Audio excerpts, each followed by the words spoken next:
Bonsoir et merci de nous rejoindre pour ce premier numéro du 7-8 politique consacré aux élections municipales. Jusqu'en mars, nous recevrons dans cette émission les candidates et les candidats tête de liste au scrutin 2020 dans les Yvelines. Chaque semaine également un point sur les différentes campagnes. Premier invité, Othman Nasrou. Bonsoir. Bonsoir. Vous êtes né en 1987, actuellement conseiller régional d'Île-de-France, président du groupe Les Républicains et Indépendants, aussi conseiller municipal d'opposition à Trappes. Vous étiez candidat en 2014 où vous aviez totalisé au second tour un peu plus de 30% des suffrages exprimés. À nouveau candidat, votre liste engagement Trappes citoyen. Et la première question concerne votre couleur politique. J'évoquais les Républicains, mais ce sera une liste sans étiquette. Oui, l'enjeu aujourd'hui à Trappes, c'est de construire l'avenir de la ville et ça passe par un rassemblement de gens qui ont des sensibilités différentes. Moi, je suis un homme de droite, je l'ai toujours assumé, je ne m'en cache pas. Mais quand je vois aujourd'hui les défis qui nous attendent à Trappes, je considère qu'il faut toute une vraie équipe de compétences avant tout et je ne prends pas les gens en fonction de leur étiquette. Et moi, je suis très heureux qu'on ait aujourd'hui fait équipe, formé un vrai duo avec Moustapha Larbaoui, qui est un homme qui n'a pas la même sensibilité politique que moi, qui a la sienne, qui lui est propre, qu'il va garder. Je vais garder la mienne, mais on est d'accord sur le travail, le projet crédible, financé, dont Trappes a besoin pour les années à venir. Et c'est ça aujourd'hui qui nous réunit, et c'est ça qui sera vraiment l'ADN de cette liste, qui sera en réalité la seule à même de porter un vrai changement pour Trappes, une équipe de compétences, au-delà des étiquettes politiques, dans laquelle chacune... Pas d'investiture, pas de soutien des Républicains, par exemple, peuvent soutenir tous ceux qui le souhaitent. Moi, je ne demande aucune investiture particulière. Vous savez, en 2014, les trappistes m'ont accordé leur confiance avec un score qui était un score assez important. Et c'est ce qui m'a lancé en politique. Et depuis, j'ai pris des responsabilités et je sens qu'aujourd'hui, je peux être utile. Et je n'ai pas besoin des partis politiques là-dedans. J'ai besoin que les habitants fassent confiance à une nouvelle équipe et à un nouveau projet. Parce qu'encore une fois, le quotidien des trappistes mérite qu'on sorte un petit peu des questions d'appareil qui sont très éloignées des vraies problématiques concrètes dont la ville a besoin. Et vous le savez, je défends un certain nombre d'options et un certain nombre de dossiers au sein du conseil municipal depuis 2014, depuis plus de 5 ans maintenant. Et aujourd'hui, on est mûr, en capacité de porter ce changement avec une équipe, encore une fois, qui est une équipe de rassemblement qui ressemble à la ville. La liste est entièrement constituée aujourd'hui ? On présentera cette liste au mois de janvier, bien sûr. Il y a un certain nombre de personnalités qui viennent. Un certain nombre m'ont soutenu d'ailleurs, y compris des gens qui viennent de la majorité municipale. Il y a des gens, encore une fois, de tous horizons qui nous ont rejoints. Il y en aura d'autres. Et nous présenterons l'ensemble de cette équipe dans laquelle chacun garde sa sensibilité politique, mais avec un projet en commun et des valeurs en commun. Nous le présenterons la liste uniquement au mois de janvier. Un mot juste sur les Républicains encore. Vous êtes assez critique envers les décisions, les orientations prises par le parti au niveau national aujourd'hui. Vous êtes plutôt proche de Valérie Pécresse, qui a fondé son propre mouvement libre. Est-ce que vous imaginez quitter les Républicains ou c'est une réflexion qui se fera après les municipales aussi ? Là-dessus aussi, j'ai toujours été très clair et très constant. Moi, si les trappistes acceptent de me confier la responsabilité de la ville, eh bien, naturellement, je me consacrerai à la ville et je serai un maire sans affiliation partisane parce que l'enjeu aujourd'hui, c'est bien de regagner la confiance de nos concitoyens autour d'un projet qui ne passe pas par des appareils.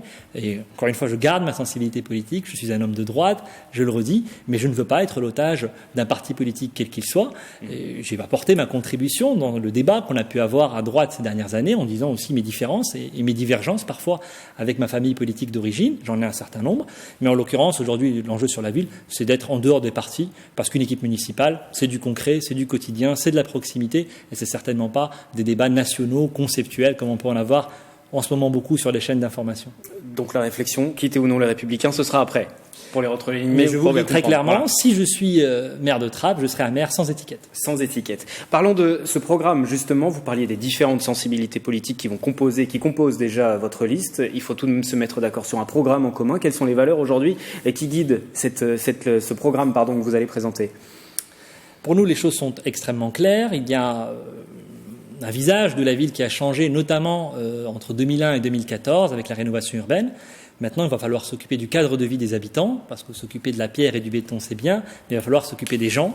Et en l'occurrence, quand je dis ça, il y a un certain nombre de défis qui ne sont pas relevés aujourd'hui. Et moi, j'ai le sentiment que cette majorité municipale, dans toutes ses composantes et avec toute la division qu'on a aujourd'hui, n'est pas en capacité de porter l'avenir de la ville, parce que j'ai le sentiment d'un fonctionnement qui est à bout de souffle. Ça veut dire que sur la question de l'école, il va falloir faire beaucoup mieux, puisqu'aujourd'hui, le niveau scolaire dans les écoles de Trappes doit être amélioré.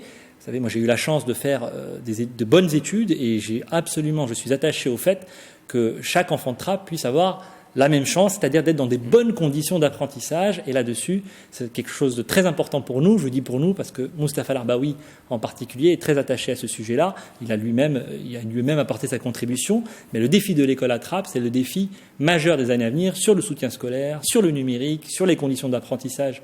Je l'ai dit. Et aujourd'hui, le compte n'y est pas du tout. Je vous donne un seul chiffre là-dessus. On a aujourd'hui à Attrape plus de 1500 enfants entre 6 et 10 ans, donc, à l'école, qui sont en dehors de tout dispositif d'accompagnement scolaire tous les jours. Et depuis la suppression de l'heure de soutien scolaire gratuite que nous avions en 2015, ce chiffre a explosé, c'est-à-dire qu'on a des enfants qui sont tout simplement pas accompagnés.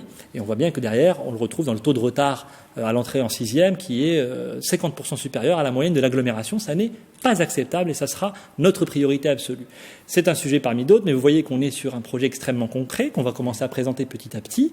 On avait dit avec Mustapha Larbaoui que nous le présenterions au lendemain des vacances de la Toussaint, on y est. Et puis on va avoir le temps de développer, idée par idée, des mesures extrêmement concrètes, extrêmement crédibles et qu'on est en capacité vraiment de mettre en place grâce aussi à l'appui des autres collectivités, régions, départements, agglomérations. Vous parliez éducation, population de Trappes, 30 000 habitants, population plutôt jeune. L'emploi aussi est une priorité ? C'est une priorité absolue, vous avez raison, la population de Trappes est une population très jeune, on a quasiment la moitié des trappistes qui a moins de 30 ans, donc c'est le cas. Donc il y a un défi majeur qui est celui de la formation professionnelle. Je vous rappelle qu'en plus, sur 50 ans en Yvelines, on a plus d'emplois que d'actifs. Et pourtant, à Trappes, on a plus de 4000 demandeurs d'emploi.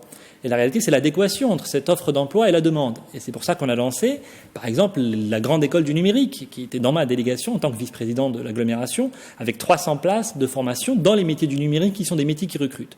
J'aimerais que demain, sur Trappes, on démultiplie ce type de dispositif et il va falloir qu'on ait effectivement au moins 1 millier de formations professionnelles courtes et qualifiantes proposées aux trappistes. Et ça sera là aussi un point important de notre projet parce qu'encore une fois, les emplois, ils existent, mais c'est la formation qui aujourd'hui n'est pas au rendez-vous.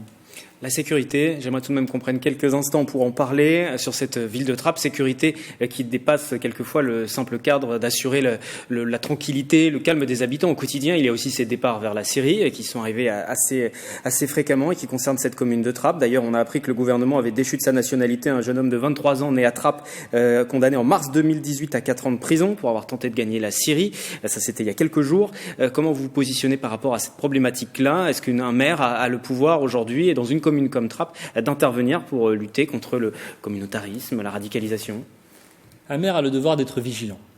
Et vous savez que j'ai été un de ceux qui ont posé ce débat à Trappes, mais pas seulement à Trappes, parce que c'est une réalité qui n'existe pas qu'à Trappes, qui existe dans toute une partie de notre territoire, qui existe en réalité dans tout le pays, ce sujet de la radicalisation que vous évoquez. La réalité, c'est que ce que je n'avais pas supporté à l'époque, c'est de voir des familles de Trappes qui connaissent ce drame d'un enfant qui se radicalise, qui tout à coup échappe à l'autorité parentale, qui parfois essaye de partir, effectivement, en Syrie comme il y en a eu, et que ces familles-là n'aient aucun interlocuteur. On leur explique circuler, il n'y a rien à voir, il n'y a pas de problème. Ça, ce n'était pas acceptable et le rôle d'un maire quel qu'il soit, c'est évidemment d'être attentif au bien-être de ses concitoyens et de ne pas se voiler la face ou de faire la politique de l'autruche, mais simplement d'être un interlocuteur de premier ressort quand ce sujet de la radicalisation touche une famille. Et c'est encore le cas, donc il va falloir naturellement là aussi qu'il y ait un travail de prévention, de sensibilisation que font un certain nombre d'associations qui est évidemment essentiel. Mais vous me parlez de la sécurité, c'est aussi la sécurité du quotidien. Moi je dis plus volontiers la sérénité, la tranquillité des habitants, parce que vous le savez, à Trappes, on a une police municipale qui ferme à 17h, ce qui là aussi n'est pas pensable, puisque du coup les habitants n'ont personne vers qui se tourner quand il y a des nuisances, des incivilités, de l'ivresse sur la voie publique, du tapage nocturne, des rodéos sauvages, c'est des choses qui arrivent dans toutes les villes. Eh bien, il faut simplement avoir une police municipale dimensionnée comme il faut, pas avec 8 agents comme on a aujourd'hui, et qui se déplacent à l'écoute des habitants, à leur demande, 24 heures sur 24. Et là aussi, ça sera un de nos engagements, parce que tout simplement, ça participe du cadre de vie d'une commune, quelle qu'elle soit. Prochain rendez-vous pour vous sur le terrain, ce sera le 3 décembre, une réunion publique, une table ronde autour de la réussite scolaire, justement. Et puis d'ici au mois de mars, vous aurez bien évidemment l'occasion de découvrir le programme de ce candidat et de tous les autres sur le terrain. Au quotidien, ils viendront à votre rencontre. La campagne est aussi à suivre, bien évidemment, sur notre antenne. Merci Othman Nasrou. Merci à vous d'être venu pour ce premier numéro du 7-8 politique municipale 2020.